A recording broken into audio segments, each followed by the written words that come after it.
Welcome back. Pharmacy કાઉન્સિલરના પૂર્વ પ્રમુખ સામે ફાર્માસિસ્ટ સેવા સંસ્થાનના પ્રમુખ પંકજ મિશ્રાએ સનસનીખેજ આરોપ લગાવ્યા છે અને આ મુદ્દે ફાર્માસિસ્ટ સેવા સંસ્થાનની ગુજરાત ફાર્મસી કાઉન્સિલમાં રજૂઆત કરી છે. તેમણે આરોપ લગાવ્યો છે કે ફાર્મસી કાઉન્સિલના પૂર્વ પ્રમુખ મોન્ટુ પટેલ ગેરકાયદે ફાર્મસી કાઉન્સિલમાં મેમ્બર બન્યા છે. મોન્ટુ પટેલ ફાર્મસી કાઉન્સિલના પદે રહેતા દેશભરમાં ખુલ્લેઆમ ભ્રષ્ટાચાર કરી 3 વર્ષમાં ગેરકાયદેસર કરોડોની સંપત્તિ બનાવ્યાનો તેઓએ આરોપ લગાવ્યો છે. ફાર્માસિસ્ટ સેવા સંસ્થાનના પ્રમુખ પંકજ મિશ્રાનો આક્ષેપ છે કે અનેક રજૂઆત છતાં કાર્યવાહી થતી ન હતી. પૈસાના જોરે મોન્ટુ પટેલ સરકારી એજન્સીઓને પણ ગાંઠતા ન હતા અને તેથી આવો આરોપ લગાવ્યો છે.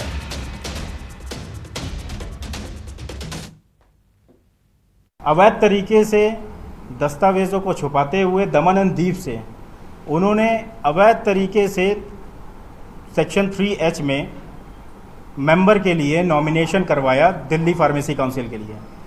वो लेटर पूरी तरीके से गलत है.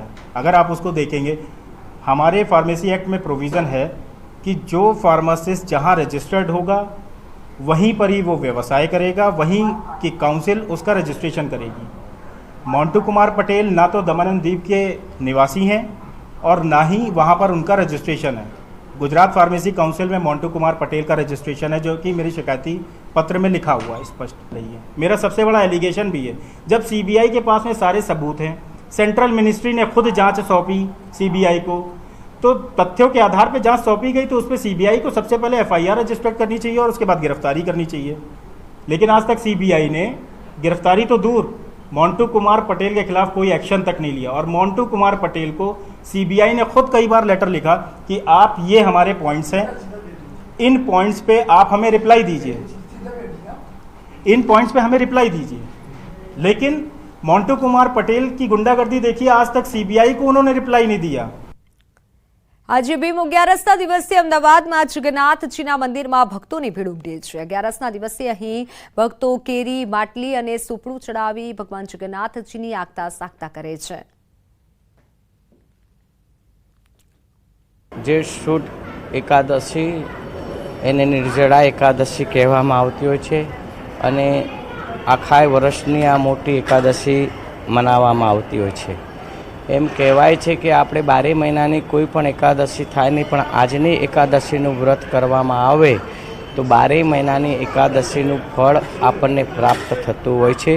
એવું સ્કંદ પુરાણમાં શાસ્ત્રોક્ત વિધિ પ્રમાણે લખવામાં આવ્યું છે. અને આજના દિવસે ભીમસેને એકાદશી કરી હતી અને 12 મહિનાની એકાદશીનું ફળની પ્રાપ્તિ થઈ હતી, એટલે એને આજે ભીમસેન એકાદશી પણ કહેવામાં આવતી હોય છે. બસ આજે નિર્જલા એકાદશીનો બહુ મોટો દિવસ છે, તો આપણે જગન્નાથ ભગવાનના દર્શન કરવા આવ્યા, એમને મટકી ગ્રહણ કરી, બસ ભગવાનના આશીર્વાદ લેવા આવ્યા.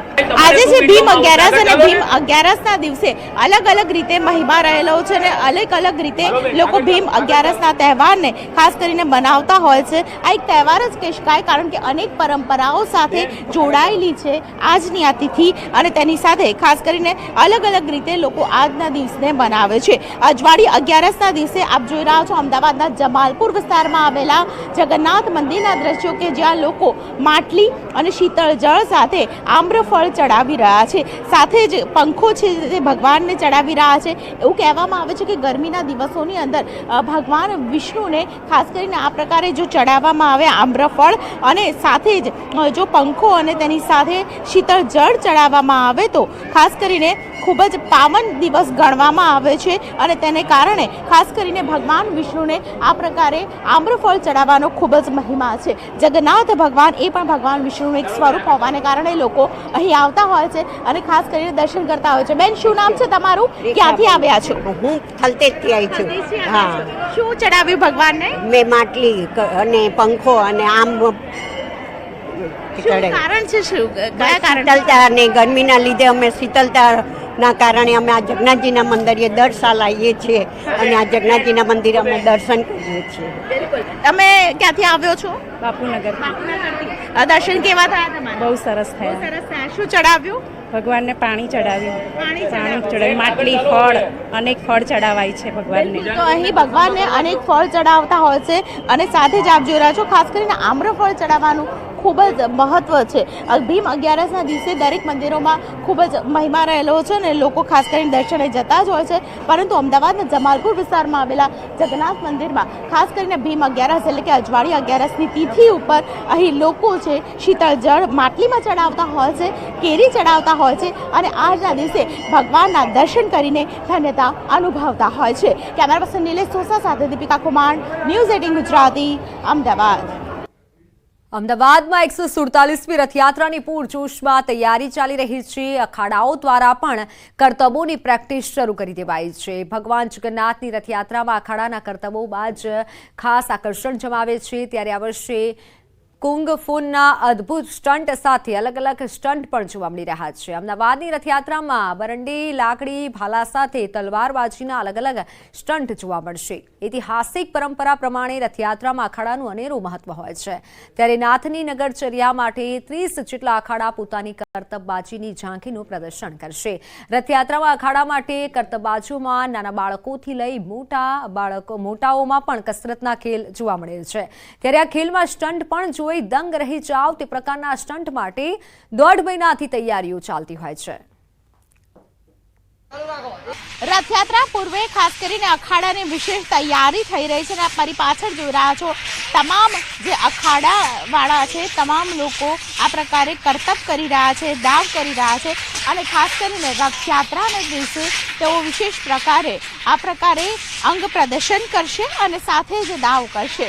આ વિશે વાતચીત કરવા માટે મારી સાથે નીરવભાઈ સોલંકી છે, તેમની સાથે વાત કરીશું. નીરવભાઈ, દરેક પ્રકારના દાવ, કયા પ્રકારના દાવ તૈયાર કર્યા છે, કયા છે અને કેવી તૈયારી ચાલે છે? લાકડી દાવ છે, બરંડી દાવ છે, તલવારબાજી છે, બોક્સિંગ છે, બોડી બિલ્ડિંગ છે વગેરે દાવ આ અખાડામાં બતાવ્યો છે. તેની પ્રેક્ટિસ અમે 6 મહિના અગાઉ ચાલુ કરી નાખી છે. રોજના 3-3, 4-4 કલાક પ્રેક્ટિસ કરીને આ સ્ટન્ટની પ્રિપેરેશન અમે કરીએ છીએ. અચ્છા, વિશેષ શું છે તમારા અખાડાની ખાસિયત શું છે કે આખા રથયાત્રામાં જોવો હોય તો તમારો અખાડો ક્યાં જોવા મળશે?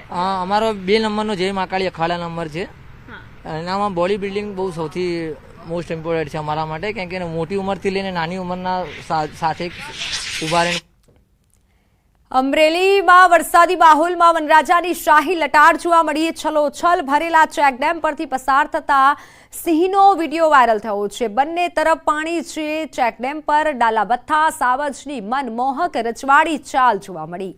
સાબરકુંડલાના ફિફાદ નજીકથી શેત્રુંજી નદીના ચેકડેમ પર ડાલામથ્થા સાવજો જોવા મળ્યા. ચેકડેમ પર સિંહની લટાર, અદ્ભુત દ્રશ્યો કેમેરામાં કેદ થયા છે. ફિફાદ નજીકથી પસાર થતી શેત્રુંજી નદીમાં આવેલ ચેકડેમનો વિડીયો હોવાનું અનુમાન છે. તો એક તરફ વરસાદનો આ સમય છે અને ચેકડેમ પર સિંહની લટારના અદ્ભુત દ્રશ્યો જોવા મળી રહ્યા છે. ડાલામથ્થાની આ ચાલ જોઈ અને સૌ કોઈ મનમોહિત થઈ રહ્યા છે.